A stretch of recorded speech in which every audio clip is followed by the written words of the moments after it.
விடுதலை சிறுத்தைகள் கட்சி தமிழக வெற்றி கழகம் ஆட்சி அமைப்பதற்கு ஆதரவு அளிக்குமா இல்லையா என்பது குறித்து இன்னும் அதிகாரபூர்வமாக முடிவு எடுக்கப்படாத சூழ்நிலையில் அந்த கட்சியின் முதன்மை செயலாளரான ஆளூர் சானவாஸ் தனிப்பெரும் கட்சியாக தாவேகா வந்த பிறகும் ஆட்சி அமைக்க ஆளுநர் இடையூறு செய்கிறார் என்று கண்டனம் தெரிவித்திருக்கிறார்.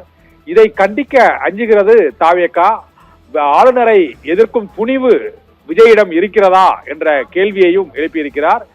இதுவே 108 எண்ணிக்கை திமுக சட்டமன்ற உறுப்பினர்கள் இருந்திருந்தால் இப்போது என்ன நடந்திருக்கும் என்ற கேள்வியையும் அவர் எழுப்பியிருக்கிறார். ஆளுநர் உரையின் போது RN ரவிக்கு என்ன நடந்ததோ அதுபோல் நடந்திருக்கும் என்றும், ஆளுநரை எதிர்ப்பது என்பது பாரதிய ஜனதா கட்சியே எதிர்ப்பதாகும், அதற்கு கொள்கை உறுதியும் துணிவும் வேண்டும், அது விஜயிடம் இருக்கிறதா என்ற கேள்வியை ஆளூர் சானவாஸ் விசிக கட்சியின் துணை முதன்மை செயலாளர் ஆளூர் சானவாஸ் எழுப்பியிருக்கிறார்.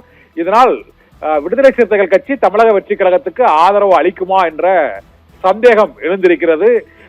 இடதுசாரி கட்சிகள் என்ன முடிவெடுக்கிறதோ அதுபோல் தாங்களும் முடிவெடுப்போம் என விடுதலை சிறுத்தைகள் கட்சியின் தலைவர் தொல் திருமாவளவன் இன்று காலையில் திமுக தலைவர் MK ஸ்டாலினை சந்தித்த பிறகு பேட்டி அளித்த நிலையில் ஆளூர் சானவாசின் இந்த பதிவு மிகுந்த பரபரப்பை ஏற்படுத்தி இருக்கிறது.